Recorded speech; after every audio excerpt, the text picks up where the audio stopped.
Memulai kajian pada sore hari ini, Bismillahirrahmanirrahim. Assalamualaikum warahmatullahi wabarakatuh. Alhamdulillahirabbil alamin. Wassalatu wassalamu ala asyrafil anbiya'i wal mursalin wa ala alihi wa ashabihi ajmain, amma ba'd. Hadratil mukarramin, al ulama, al asatidzah, pengurus takmir masjid dan juga jamaah ar-rijal wa nisa, laki-laki maupun perempuan yang tidak bisa saya sebutkan satu persatu, yang saya hormati sekaligus saya banggakan. Langsung saja to the point, tidak berpanjang kalam. Kami ingin melanjutkan apa yang sudah menjadi jadwal kita pada sore hari ini. Kalau tidak salah, saya masih sangat ingat sekali, bulan lalu itu kita membaca hadis ke-62, hadis yang diriwayatkan oleh Imam Tirmidzi an Ibni Abbas radhiyallahu anhuma. Sebagai bentuk mereview atau memurojaah, saya bacakan secara singkat. Ya hulam, wahai al-hulam itu berarti anak muda yang masih usianya kecil. Inni u'allimuka kalimatin, aku mau mengajarimu beberapa hal, beberapa kalimat.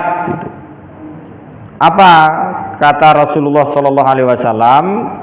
Ihfadillah yahfaduka. Jagalah Allah, niscaya Allah akan menjagamu, atau kamu akan mendapati penjagaan Allah.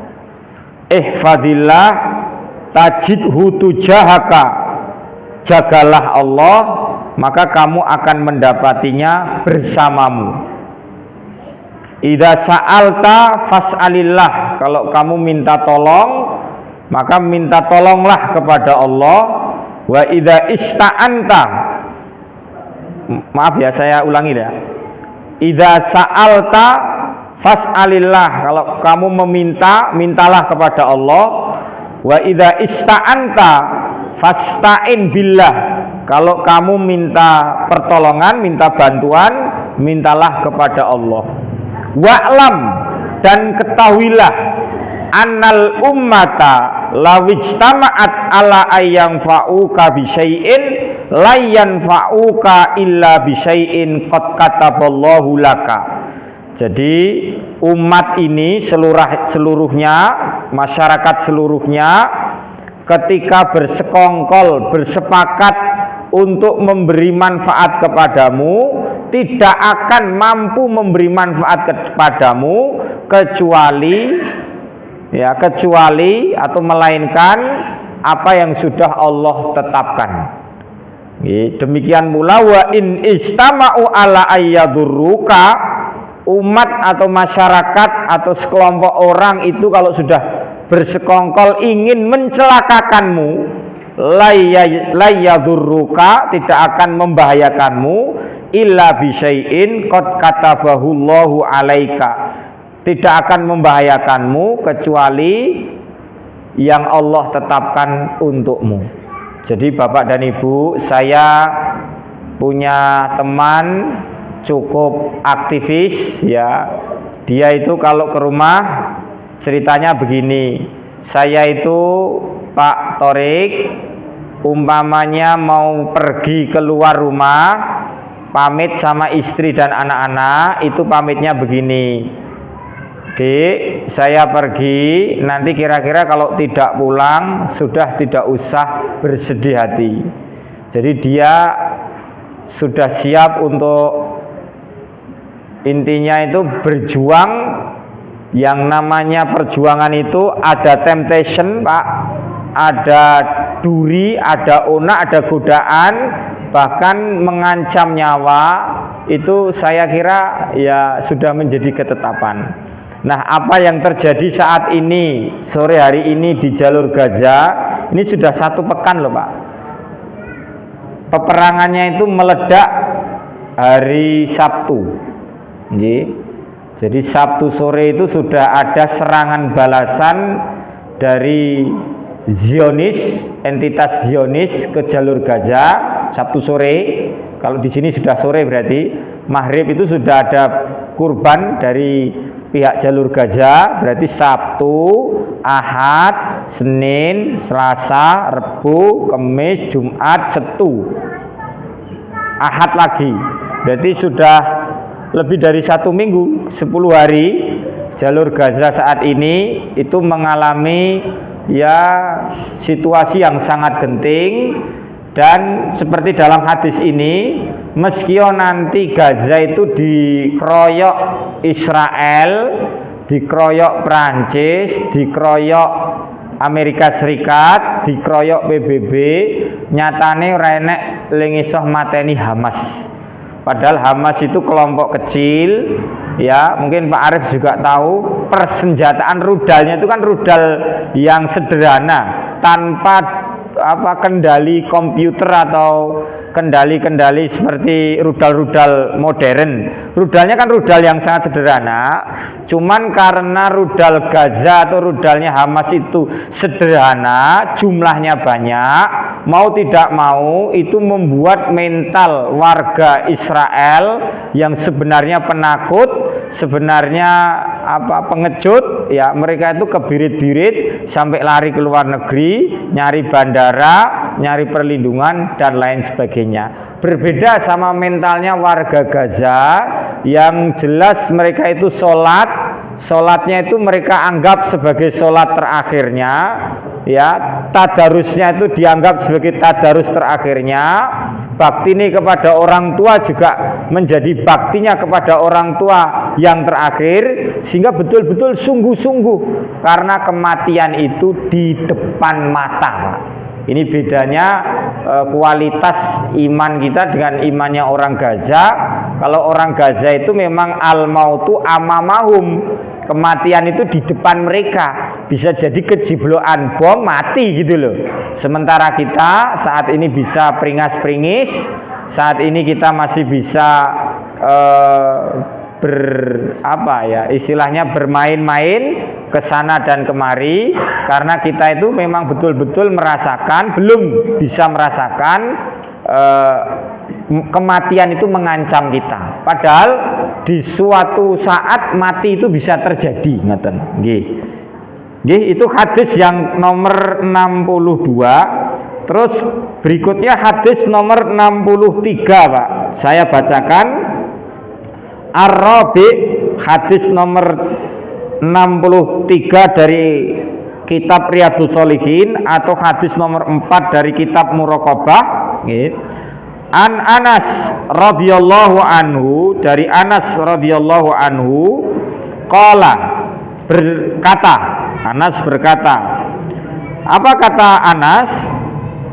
Anas mengatakan, innakum la ta'lamuna a'malan hiya adakku fi a'yunikum minasya'ri.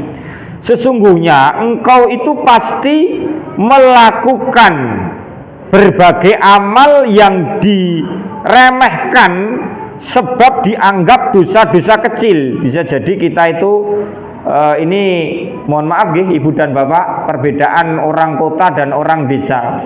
Saya pernah istilahnya itu mendengar penak ya Pak Ustadz nggih, tinggal neng kampung, wonge ramah-ramah, senang menyapa, terus kemudian plengah-plengeh nggih.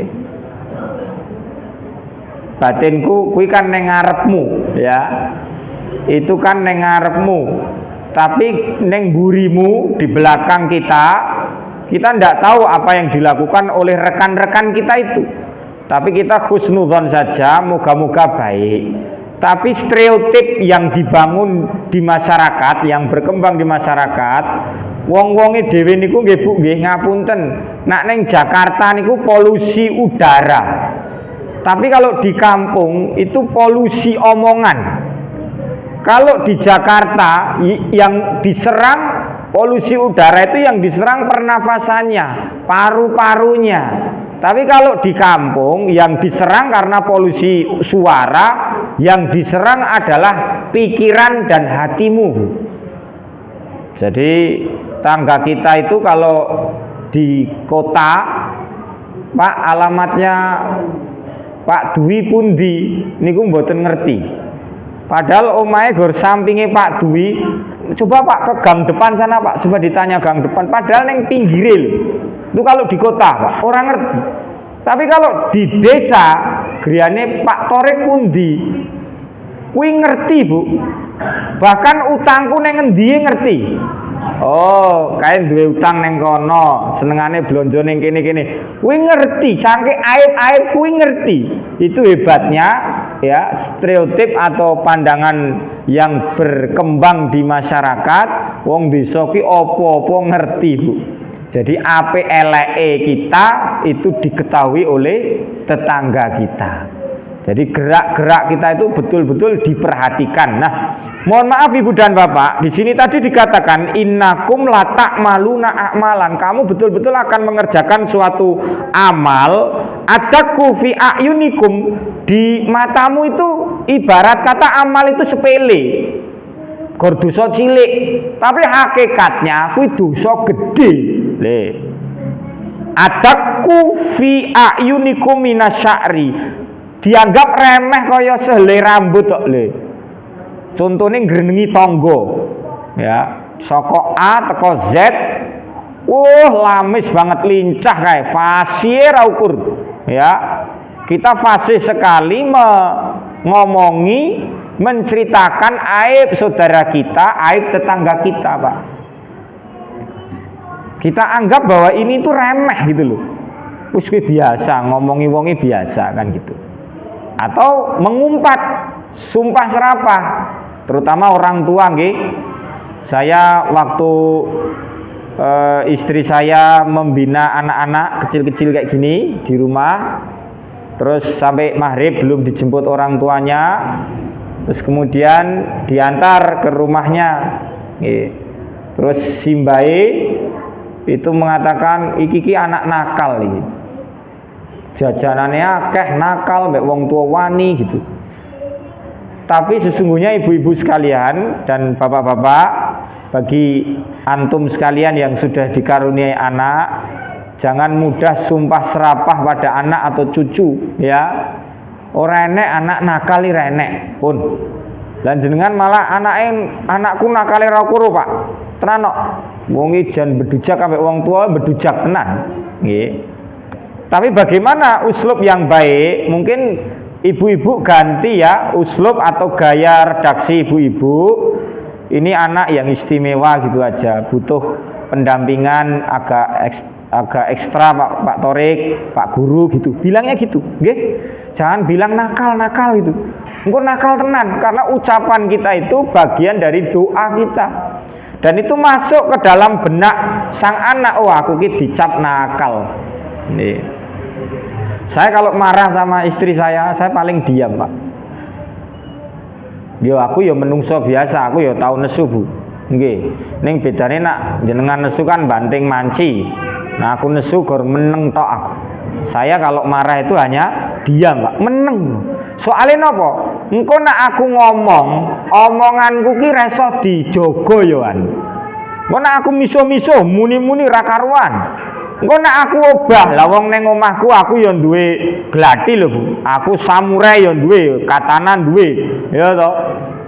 Engko nek umpamane tanganku ki obah ya medeni to ya.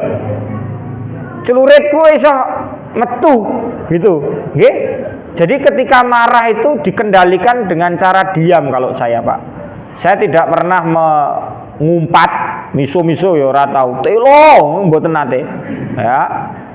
Tapi saya hanya diam. Kalau sama murid beda. Kalau sama murid saya pelengah-pelengeh, tapi mata saya ini mentelengi bocah kuwi. Jadi muka saya ini sepaneng, muka saya pelengah-pelengeh, Tapi mripat kula niki mentelengi bocah. Yo elek-eleke bocah kuwi ben wedi ngoten lho, Pak. Karena khawatir saya itu kalau tidak tegas, anak-anak itu seusia adik-adik ini nyepelekke gurune. Oh, wong zaman saiki kok gitu, harus ada ketegasan.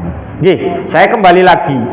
Di sini poinnya Bapak-bapak sekalian, hendaknya setiap jiwa kita itu nggih, selalu waspada akan dosa-dosa kecil. Dari mulai dosa ghibah, dosa sumpah serapah, omongan kotor dan lain-lain. Apalagi yang sudah berhaji, ya. Tanda haji yang mabrur itu ada 3, Pak. Nanti tolong di cross check dalam hadis-hadis.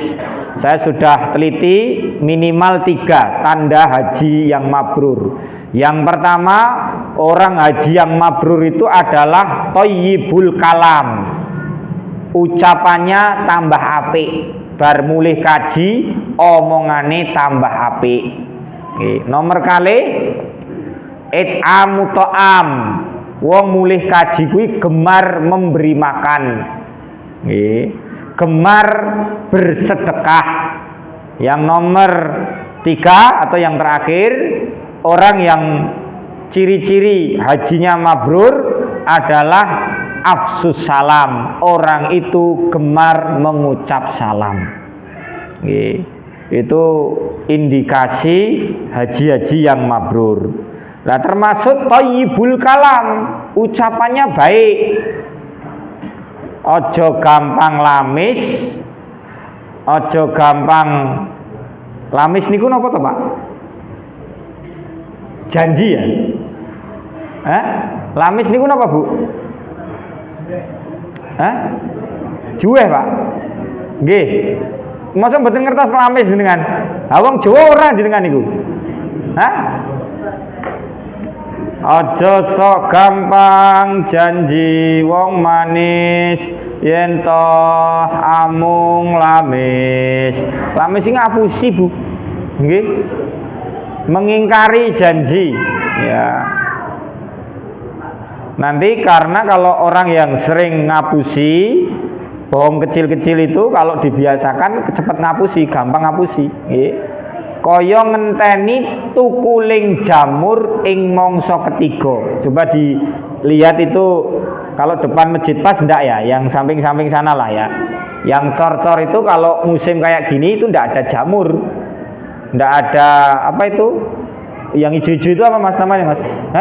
Lumut. Nah, tapi kalau musim kayak gini itu enggak ada lumut.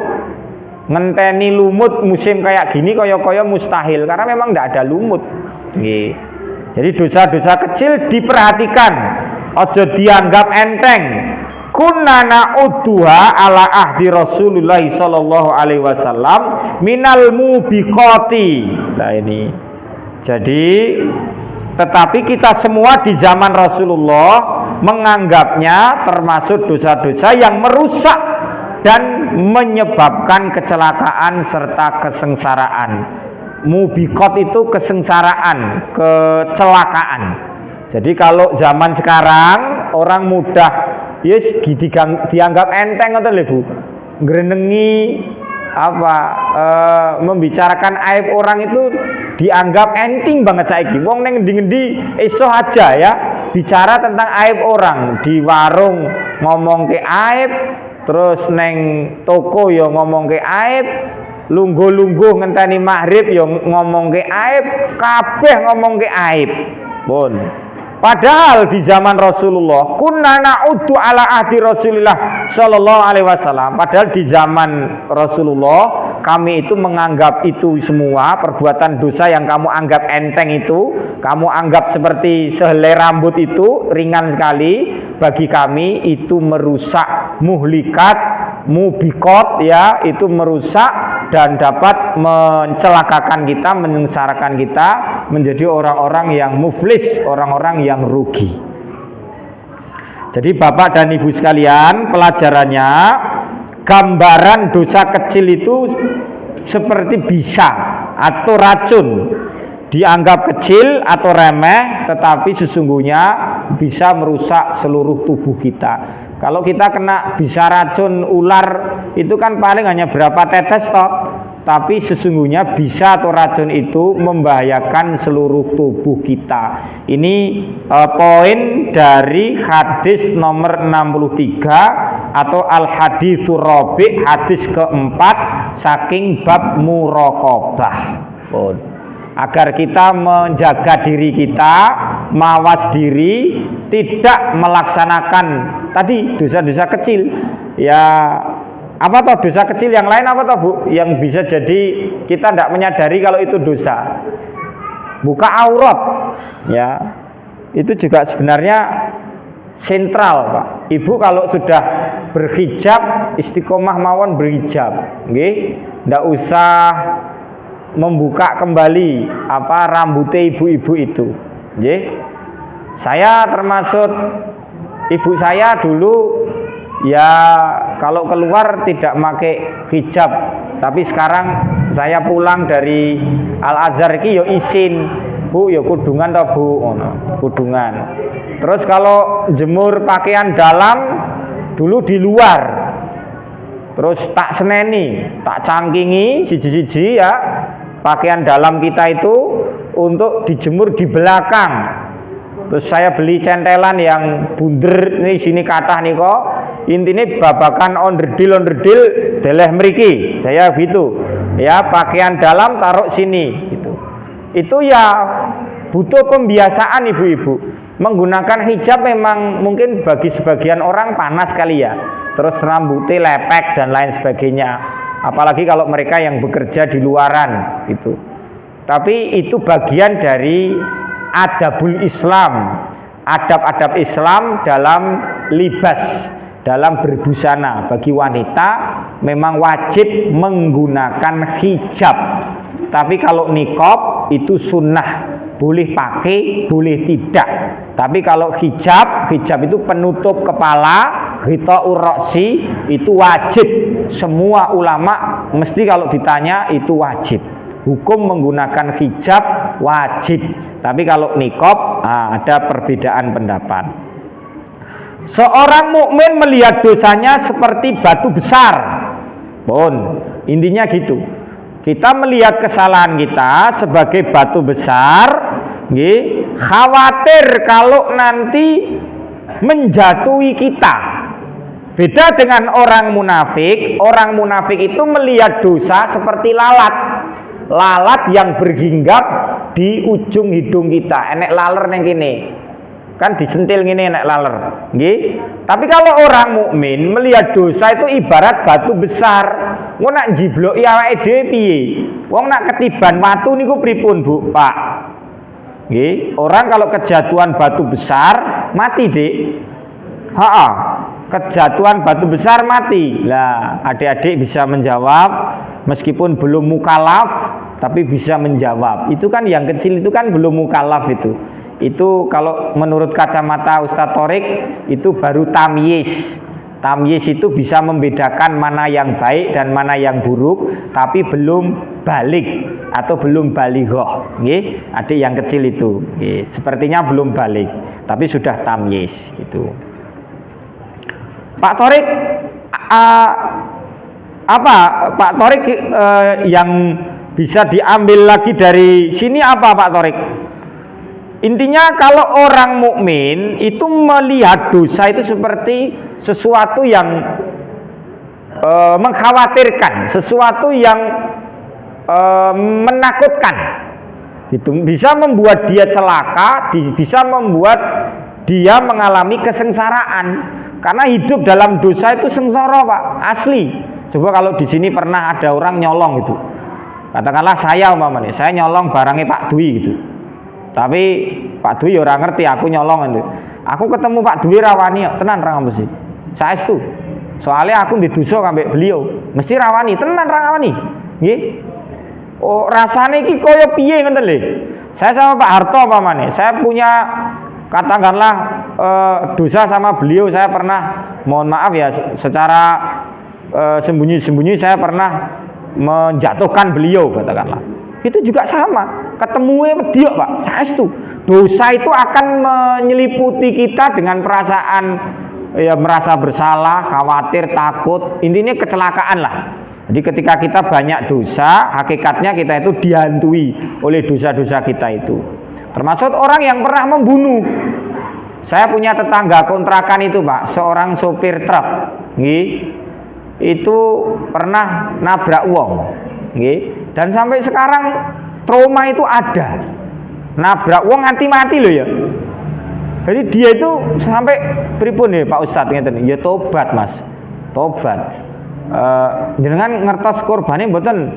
Nggih pun anu Pak, pun kesupe pun pirang-pirang tahun yang lalu. Coba dicari kalau kamu memang merasa sekarang dihinggapi perasaan dosa itu, berarti alhamdulillah jenengan apik wi. Golek ana tanggung jawab, ya toh. Cari, engko jojol yang mbok tabrak kuwi ninggalke anaknya terus putus sekolah gara-gara bapaknya mati karena kamu tabrak. Meskipun kamu nabrak itu tidak disengaja.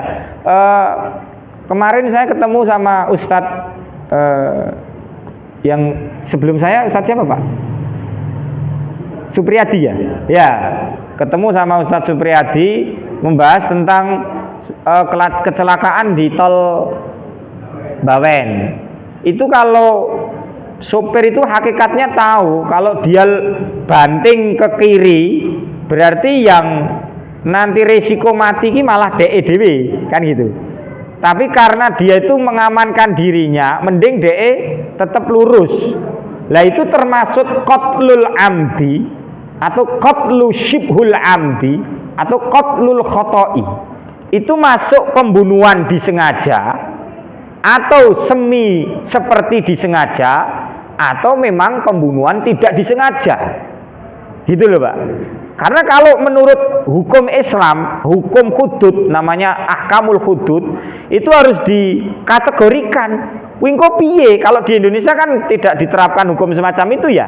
Kalau orang mati ini kan paling ora dipenjara kan gitu dah. Tapi kalau dalam Islam harus dikategorikan. Hakim nanti yang menentukan dia itu masuk hukum membunuh disengaja atau tidak disengaja. Padahal dia itu punya kesempatan untuk banting setir, tidak nabrak wong-wong sing ning ngarepe kuwi mau, Pak. Atau itu disebut sebagai qatlul khata', pembunuhan tidak disengaja karena tiba-tiba gitu. Karena tiba-tiba tidak ada waktu untuk dia banting setir katakanlah. Umpamanya kan gitu. Sama Pak Ustadz Supriyadi ya, waktu saya sama beliau dan ustadz-ustadz yang lain itu bertemu dalam sebuah acara ngobrol-ngobrol tentang itu. Bapak-bapak dan ibu-ibu sekalian, bagaimana agar kita itu takut terhadap dosa? Ya, biar tidak nyepelek ke dosa cilik piye gitu. Caranya pengajian. Akhirnya tahu kan, bapak dan ibu sekarang ora kena nyepeleke dosa-dosa cilik. Cilik engko tambah gede suwe-suwe kan. Gitu. Nggih. Ikut pengajian, mencari ilmu yang bermanfaat. Karena orang yang berilmu itu akan takut kepada Allah. Innama yakhsyallah min ibadihil ulama. Sesungguhnya yang takut kepada Allah di antara hamba-hambanya itu adalah para ulama, para alim. Pak Torik, tapi kok ada ya ulama yang apa istilahnya, ada label ulama usu ya, ulama yang ulama yang buruk jelek.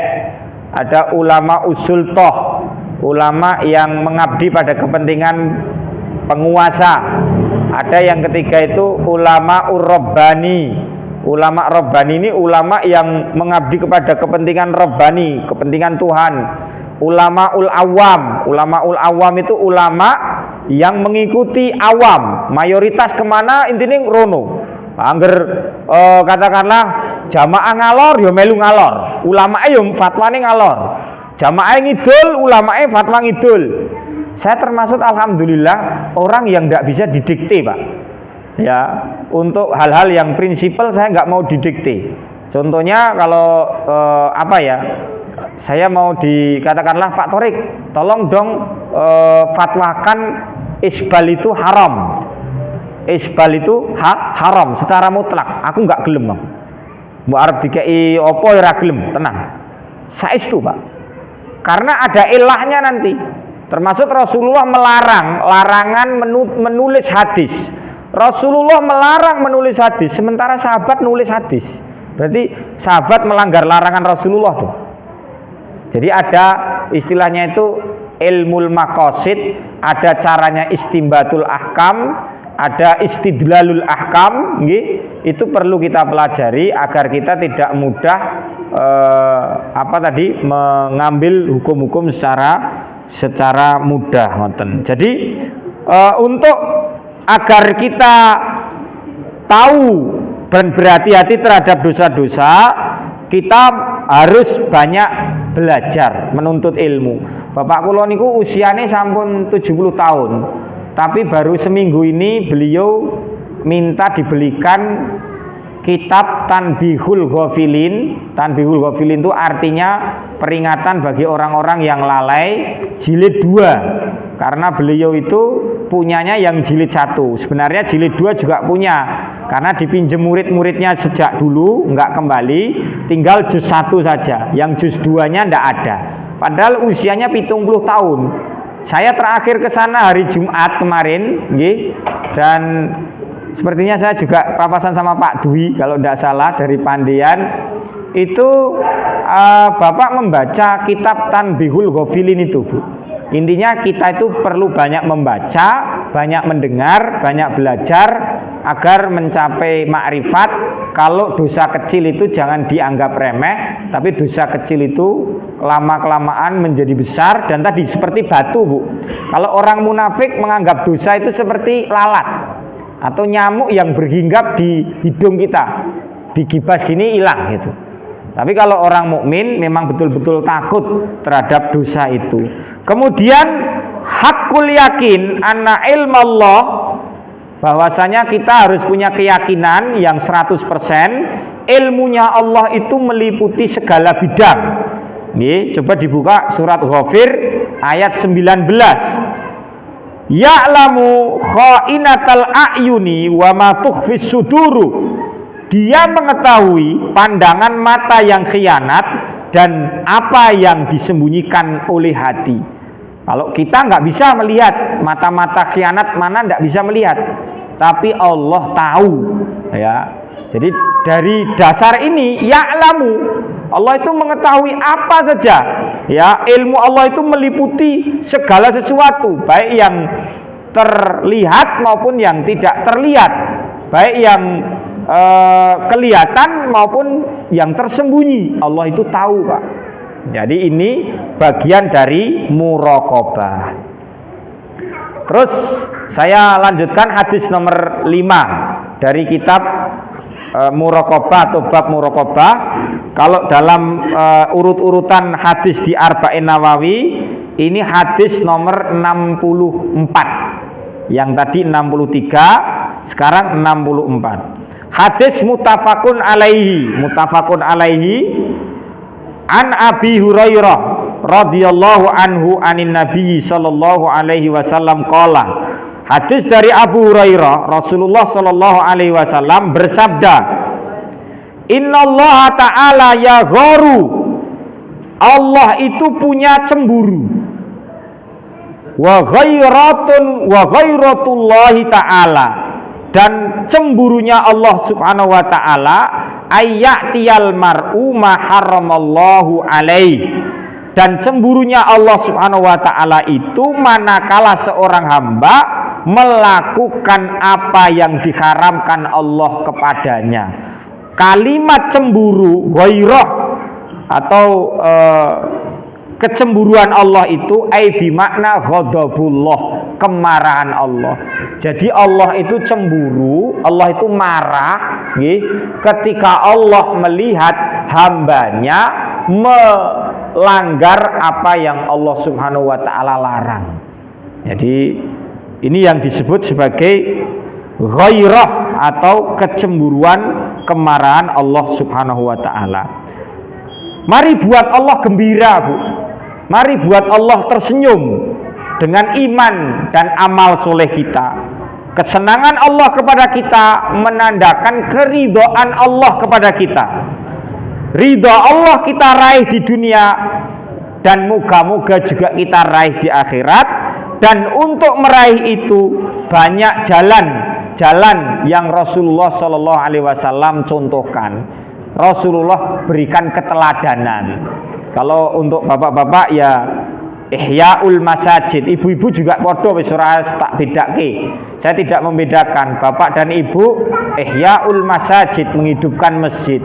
Kemudian birrul walidain, ya, adik-adik yang muda-muda ini berbaktilah kepada orang tua, ya. Ingat perkataan para guru-guru kita dulu, birru aba'akun tabirru abna'akum. Berbaktilah kepada bapak dan ibumu, insya Allah kelak kamu akan dibakteni pula oleh anak-anakmu. Jadi kalau saya tanya kepada ibu dan bapak, anak jenengan wani jenengan boten, Bu? Boten, alhamdulillah. Bapak-bapak wani ra anak jenengan kira-kira berani tidak sama jenengan? Kalau berani, bercerminlah, berarti mbiyen awake dhewe wani mbek wong tua. Makane napa? Diwaneni anak-anak kita. Birru aba'akum tabirru abna'akum. Berbaktilah kepada bapak ibumu, insya Allah kelak anak-anakmu akan berbakti kepadamu. Itu yang bisa saya sampaikan. Ada pertanyaan? Silahkan. Tentang materi muraqabah kita, hadis yang ke-63 dan juga hadis yang ke-64. Allah punya rasa malu, yang hadis nomor 4 tadi. Allah cemburu ketika melihat hamba-hambanya itu melanggar apa yang Allah tetapkan. Kemudian yang hadis yang ke-63 tadi tentang menyepelekan dosa, menganggap dosa itu seperti sehelai rambut yang enteng atau lalat yang berhinggap di hidung kita, akhirnya itu malah mencelakakan kita. Nggih. Poinnya itu. Nggih. Ada yang mau ditanyakan? Sampun? Nggih. Kalau tidak ada, saya cukupkan sekian. Moga-moga bermanfaat. Dan kalau masjid ini sudah sholat gaib dereng? Kalau belum, mohon besok atau kapan diagendakan sholatul gaib li syuhada al-Falastiniyin, sholat gaib untuk para syahid yang telah berguguran di Palestina. Itu sebagai satu bentuk solidaritas kita kepada teman-teman kita muslimin muslimat di jalur Gaza, yang mau tidak mau mereka itu malah mulia di dunia dan di akhirat, Pak. Awake dhewe malah kudune izin kan gitu. Mereka malah mulia dunia akhirat, terhormat dunia akhirat. Itu saja, kurang lebihnya mohon maaf. Akhirul kalam, billahi taufik wal hidayah wa ridha wal inayah, wallahul muwaffiq ila aqwamit thoriq. Wassalamualaikum warahmatullahi wabarakatuh. Monggo, Pak. Ini tidak ada pertanyaan, Pak.